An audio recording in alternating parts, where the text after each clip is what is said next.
ओम शांति। 14 अप्रैल अव्यक्त मुरली। Revise date 7 मई 84। Topic balance रखने से ही ब्लेसिंग की प्राप्ति। आज प्रेम स्वरूप याद स्वरूप बच्चों को प्रेम और याद का रिटर्न देने के लिए प्रेम के सागर बाप इस प्रेम के महफिल बीच आए हैं। यह रूहानी प्यार के महफिल, रूहानी संबंध की मिलन महफिल है जो सारे कल्प में अभी अनुभव करते हो।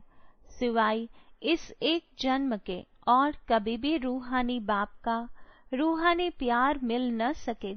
यह रूहानी प्यार रूहों को सच्ची राहत देता है, सच्ची राह बताता है, सच्ची सर्व प्राप्ति कराता है। ऐसा कभी संकल्प में भी आया था कि इस साकार सृष्टि में, इस जन्म में और ऐसी सहज विधि से ऐसे आत्मा और परमात्मा का रूहानी मिलन सन्मुख होगा। जैसे बाप के लिए सुना था कि ऊंचे ते ऊंचा बहुत तेजोमयी, बड़े ते बड़ा है, वैसे ही मिलने की विधि भी मुश्किल और बड़े अभ्यास से होगी। यह सोचते सोचते ना उम्मीद हो गए थे, लेकिन बाप ने ना उम्मीद बच्चों को उम्मीदवार बना दिया, दिल शिकस्त बच्चों को शक्तिशाली बना दिया। कब मिलेगा वह अब मिलन का अनुभव करा दिया। सारी प्रॉपर्टी का अधिकारी बना दिया। अभी अधिकारी आत्माएं अपने अधिकार को जानते हो ना, अच्छी तरह से जान लिया है व जानना है। आज बाप दादा बच्चों को देख रूरिहान कर रहे थे कि सभी बच्चों को निश्चय भी सदा है, प्यार भी है, याद की लगन भी है, सेवा का उमंग भी है, लक्ष्य भी श्रेष्ठ है। किसी से भी पूछेंगे क्या बनना है तो सभी कहेंगे लक्ष्मी नारायण बनने वाले हैं। राम सीता कोई नहीं कहते। 16,000 की माला भी दिल से पसंद नहीं करते। 108 की माला के मणके बनेंगे। यही उमंग सभी को रहता है। सेवा में, पढ़ाई में हर एक अपने को किसी से भी कम योग्य नहीं समझते हैं। फिर भी सदा एक रस स्थिति, सदा उड़ती कला की अनुभूति, सदा एक में समाये हुए, देह और देह की अल्पकाल की प्राप्तियों से सदा न्यारे, विनाशी सुध बुध भूले हुए हो, ऐसी सदा की स्थिति अनुभव करने में नंबरवार हो जाते हैं। यह क्यों? बाप दादा इसका विशेष कारण देख रहे थे। क्या कारण देखा? एक ही शब्द का कारण है। सब कुछ जानते हैं और सब कुछ सबको प्राप्त भी है। विधि का भी ज्ञान है, सिद्धि का भी ज्ञान है, कर्म और फल दोनों का ज्ञान है, लेकिन सदा बैलेंस में रहना नहीं आता। यह बैलेंस की ईश्वरीय नीति समय पर निभाने नहीं आती। इसलिए हर संकल्प में, हर कर्म में बाप दादा तथा सर्वश्रेष्ठ आत्माओं की श्रेष्ठ आशीर्वाद ब्लेसिंग्स प्राप्त नहीं होती। मेहनत करनी पड़ती है, सहज सफलता अनुभव नहीं होती। किस बात का बैलेंस भूल जाता है? एक तो याद और सेवा। याद में रह सेवा करना, यह है याद और सेवा का बैलेंस। लेकिन सेवा में रह समय प्रमाण याद करना, समय मिला याद किया, नहीं तो सेवा को ही याद समझना, इसको कहा जाता है अनबैलेंस। सिर्फ सेवा ही याद है और याद में ही सेवा है। यह थोड़ा सा विधि का अंतर सिद्धि को बदल लेता है। फिर जब रिजल्ट पूछते कि याद की परसेंटेज कैसी रही, तो क्या कहते? सेवा में इतने बिजी थे, कोई भी बात याद नहीं थी, समय ही नहीं था, या कहते सेवा भी बाप की ही थी। बाप तो याद ही था, लेकिन जितना सेवा में समय और लगन रही, उतना ही याद की शक्तिशाली अनुभूति रही। जितना सेवा में स्वमान रहा, उतना ही निर्माण भाव रहा। ये बैलेंस रहा। बहुत बड़ी, बहुत अच्छी सेवा की। यह स्वमान तो अच्छा है, लेकिन जितना स्वमान उतना निर्माण भाव रहे, करावनहार बाप ने निमित्त बन सेवा कराई, यह है निमित्त। निर्माण भाव, निमित्त बने, सेवा अच्छी हुई, वृद्धि हुई, सफलता स्वरूप बने। यह स्वमान तो अच्छा है, लेकिन सिर्फ स्वमान नहीं, निर्माण भाव का भी बैलेंस हो। यह बैलेंस सदा ही सहज सफलता स्वरूप बना देता है। स्वमान भी जरूरी है, देभान नहीं, स्वमान। लेकिन स्वमान और निर्माण दोनों का बैलेंस न होने कारण स्वमान दे अभिमान में बदल जाता है। सेवा हुई, सफलता हुई, यह खुशी तो होनी चाहिए। वहाँ बाबा, आपने निमित्त बनाया, मैंने नहीं किया। यह मैंपन स्वमान को दे अभिमान में ले आता है। याद और सेवा का बैलेंस रखने वाले स्वमान और निर्माण का भी बैलेंस रखते तो समझा बैलेंस किस बात में नीचे ऊपर होता है। ऐसे ही जिम्मेवारी के ताजदारी होने के कारण हर कार्य में जिम्मेवारी भी पूरी निभानी है, चाहे लौकिक सो अलौकिक प्रवृत्ति है, चाहे ईश्वरीय सेवा की प्रवृत्ति है। दोनों प्रवृत्ति की अपनी अपनी जिम्मेवारी निभाने में जितना न्यारा उतना प्यारा यह बैलेंस हो। हर जिम्मेवारी को निभाना यह भी आवश्यक है, लेकिन जितनी बड़ी जिम्मेवारी उतना ही डबल लाइट। जिम्मेवारी निभाते हुए जिम्मेवारी के बोझ से न्यारे हो, इसको कहते हैं बाप का प्यारा।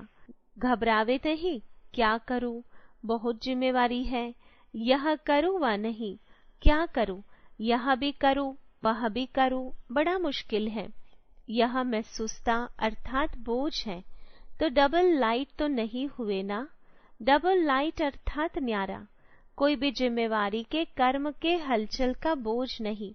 इसको कहा जाता है न्यारे और प्यारे का बैलेंस रखने वाले। दूसरी बात, पुरुषार्थ में चलते चलते पुरुषार्थ से जो प्राप्ति होती उसका अनुभव करते करते बहुत प्राप्ति के नशे और खुशी में आ जाते। बस हमने पा लिया, अनुभव कर लिया, महावीर महारथी बन गए, ज्ञानी बन गए, योगी भी बन गए, सेवाधारी भी बन गए। ये प्राप्ति बहुत अच्छी है, लेकिन इस प्राप्ति के नशे में अलबिलापन भी आ जाता है। इसका कारण ज्ञानी बने, योगी बने, सेवाधारी बने, लेकिन हर कदम में उड़ती कला का अनुभव करते हो। जब तक जीना है तब तक हर कदम में उड़ती कला में उड़ना है। इस लक्ष्य से जो आज करते उसमें और नवीनता आई, या जहाँ तक पहुँचे वही सीमा संपूर्णता की सीमा समझ लिया। पुरुषार्थ में प्राप्ति का नशा और खुशी भी आवश्यक है, लेकिन हर कदम में उन्नति व उड़ती कला का अनुभव भी आवश्यक है। अगर ये बैलेंस नहीं रहता तो अलबेलापन ब्लेसिंग्स प्राप्त करा नहीं सकता। इसलिए पुरुषार्थी जीवन में जितना पाया उसका नशा भी हो और हर कदम में उन्नति का अनुभव भी हो। इसको कहा जाता है बैलेंस। यह बैलेंस सदा रहे। ऐसे नहीं समझना हम तो सब जान गए, अनुभवी बन गए, बहुत अच्छी रीति चल रहे हैं, अच्छे बने हो, यह तो बहुत अच्छा है, लेकिन और आगे उन्नति को पाना है। ऐसे विशेष कर्म कर सर्व आत्माओं के आगे निमित्त एग्जाम्पल बनना है, यह नहीं भूलना। समझा किन किन बातों में बैलेंस रखना है। इस बैलेंस द्वारा स्वतः ही ब्लेसिंग्स मिलती रहती है। तो समझा नंबर क्यों बनते हैं। कोई किस बात में बैलेंस में, कोई किस बात के बैलेंस में अलबेले बन जाते हैं। बॉम्बे निवासी तो अलबेले नहीं होना, हर बात में बैलेंस रखने वाले होना, बैलेंस की कला में होशियार होना। बैलेंस भी एक कला है, इस कला में संपन्न होना। बॉम्बे को कहा ही जाता है संपत्ति संपन्न देश, तो बैलेंस की संपत्ति, ब्लेसिंग्स की संपत्ति में भी संपन्न होना नर देसावर की ब्लेसिंग है। बॉम्बे वाले क्या विशेषता दिखाएंगे। बॉम्बे में मल्टी मिलियनर्स बहुत है ना, तो बॉम्बे वालों को, ऐसी आत्माओं को यह अनुभव कराना आवश्यक है कि रूहानी अविनाशी पद्मा पदम पति सर्व खजानों के खानों के मालिक क्या होता है, यह उन्हों को अनुभव कराओ। यह तो सिर्फ विनाशी धन के मालिक हैं। ऐसे लोगों को इस अविनाशी खजाने का महत्व सुनाकर अविनाशी संपत्ति संपन्न बनाओ। वो महसूस करे कि यह खजाना अविनाशी श्रेष्ठ खजाना है। ऐसी सेवा कर रहे हो ना। संपत्ति वालों की नजर में यह अविनाशी संपत्तिवान आत्माएं श्रेष्ठ हैं, ऐसे अनुभव करें। समझा? ऐसे नहीं सोचना कि इन्हों का पाठ तो है ही नहीं। अंत में इन्हों के भी जागने का पाठ है। संबंध में नहीं आएंगे लेकिन संपर्क में आएंगे। इसलिए अब ऐसी आत्माओं को भी जगाने का समय पहुंच गया है। तो जगाओ, खूब अच्छी तरह से जगाओ, क्योंकि संपत्ति के नशे की नींद में सोए हुए हैं। नशे वालों को बार बार जगाना पड़ता है, एक बार से नहीं जागते। तो अब ऐसे नशे में सोने वाली आत्माओं को अविनाशी संपत्ति के अनुभव से परिचित कराओ। समझा? बॉम्बे वाले तो माया जीत हो ना। माया को समुद्र में डाल दिया ना। तले में डाला है या ऊपर ऊपर से? अगर ऊपर कोई चीज होती है तो फिर लहरों से किनारे आ जाती। तले में डाल दिया तो स्वाहा। तो माया फिर किनारे तो नहीं आ जाती है ना। बॉम्बे निवासियों को हर बात में एग्जाम्पल बनना है, हर विशेषता में एग्जाम्पल। ऐसे बॉम्बे की सुंदरता देखने के लिए सभी दूर दूर से भी आते हैं ना। ऐसे दूर दूर से देखने आएंगे। हर गुण के प्रैक्टिकल स्वरूप एग्जाम्पल बनो। सरलता जीवन में देखनी हो तो इस सेंटर में जाकर इस परिवार को देखो। सहनशीलता देखनी हो तो इस सेंटर में इस परिवार में जाकर देखो। बैलेंस देखना हो तो इस विशेष आत्माओं में देखो। ऐसी कमाल करने वाले होना। बॉम्बे वालों को डबल रिटर्न करना है, एक जगदम्बा माँ की पालना का और दूसरा ब्रह्मा बाप की विशेष पालना का। जगदम्बा माँ की पालना भी बॉम्बे वालों को विशेष मिली है, तो बॉम्बे को इतना रिटर्न करना पड़ेगा ना। हर एक स्थान, हर एक विशेष आत्मा द्वारा बाप की, माँ की विशेष आत्माओं की विशेषता दिखाई दे। इसको कहा जाता है रिटर्न करना। अच्छा, भले पधारे बाप के घर में व अपने घर में भले पधारे। बाप तो सदा बच्चों को देख हर्षित होते हैं। एक एक बच्चा विश्व का दीपक है। सिर्फ कुल का दीपक नहीं, विश्व का दीपक है। हर एक विश्व के कल्याण अर्थ निमित्त बने हुए हैं, तो विश्व के दीपक हो गए ना। वैसे तो सारा विश्व भी बेहद का कुल है। उसी नाते से बेहद के कुल के दीपक भी कह सकते हैं, लेकिन हद के कुल के नहीं। बेहद के कुल के दीपक कहो व विश्व के दीपक कहो, ऐसे होना। सदा जगे हुए दीपक होना, टिमटिमाने वाले तो नहीं। जब लाइट टिमटिमाती है तो देखने से आंख खराब हो जाती है। अच्छा नहीं लगता है ना। तो सदा जगे हुए दीपक होना। ऐसे दीपकों को देख बाप दादा सदा हर्षित होते हैं। समझा?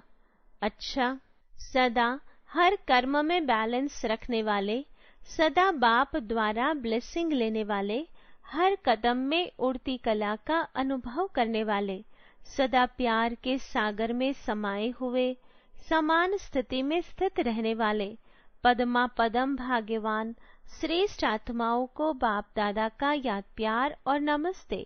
रूहानी बच्चों की रूहानी बाबा को याद प्यार, गुड मॉर्निंग और नमस्ते। दादियों से सभी ताजधारी रत्न होना। सदा जितना बड़ा ताज उतना ही हल्के से हल्के, ऐसा ताज धारण किया है। इस ताज को धारण करके हर कर्म करते हुए भी ताजधारी रह सकते हो।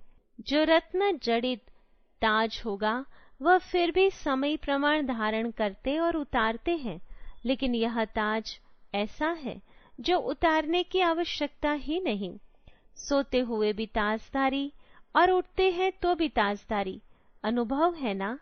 ताज हल्का है ना, कोई भारी तो नहीं है। नाम बड़ा, वजन हल्का है, सुखदाई ताज है, खुशी देने वाला ताज है। ऐसा ताजदारी बाप बनाते हैं जो जन्म जन्म ताज मिलता रहे। ऐसे ताजदारी बच्चों को देख बाप दादा हर्षित होते हैं। बाप दादा ने ताजपोशी का दिन अभी से ही मना करके सदा की रस्म का नियम बना दिया है। सतयुग में भी ताजपोशी दिन मनाया जाएगा। जो संगम पर ताजपोशी दिवस मनाया, उसी का ही यादगार अविनाशी चलता रहेगा। अव्यक्त वतन में सेवाधारी है, लेकिन साकार वतन में वानप्रस्थ हुए ना। स्वयं बाप साकार वतन से वानप्रस्थ हो, बच्चों को ताज तख्त दे और स्वयं अव्यक्त वतन में चले, तो ताजपोशी का दिन हो गया ना। विचित्र ड्रामा है ना? अगर जाने के पहले बताते तो वंडरफुल ड्रामा नहीं होता। ऐसा विचित्र ड्रामा है जिसका चित्र नहीं खींचा जा सकता। विचित्र बाप का विचित्र पाठ है जिसका चित्र बुद्धि में संकल्प द्वारा भी नहीं खींच सकते। इसको कहते हैं विचित्र। इसलिए विचित्र ताजपोशी हुई। बाप दादा सदा महावीर बच्चों को ताजपोशी करने वाले ताजधारी स्वरूप में देखते हैं। बाप दादा साथ देने में नहीं छिपे, लेकिन साकार दुनिया से छिपकर अव्यक्त दुनिया में उदय हो गए। साथ रहेंगे, साथ चलेंगे, यह तो वायदा है ही। यह वायदा कभी छूट नहीं सकता। इसलिए तो ब्रह्मा बाप इंतजार कर रहे हैं। नहीं तो कर्मातीत बन गए तो जा सकते हैं। बंधन तो नहीं है ना, लेकिन स्नेह का बंधन है। स्नेह के बंधन के कारण साथ चलने का वायदा निभाने के कारण बाप को इंतजार करना ही है। साथ निभाना है और साथ चलना है। ऐसे ही अनुभव है ना? अच्छा, हर एक विशेष है। विशेषता एक एक की वर्णन करे तो कितनी होगी, माला बन जाएगी। इसलिए दिल में ही रखते हैं, वर्णन नहीं करते। अच्छा, वरदान व्यर्थ व डिस्टर्ब करने वाले बोल से मुक्त, डबल लाइट अव्यक्त फरिश्ता भव। विस्तार है, अव्यक्त फरिश्ता बनना है तो व्यर्थ बोल जो किसी को भी अच्छे नहीं लगते हैं, उन्हें सदा के लिए समाप्त करो। बात होती है 2 शब्दों की, लेकिन उससे लंबा करके बोलते रहना, यह भी व्यर्थ है। जो 4 शब्दों में काम हो सकता है, वो 12-15 शब्दों में नहीं बोलो। कम बोलो, धीरे बोलो। ये स्लोगन गले में डालकर रखो।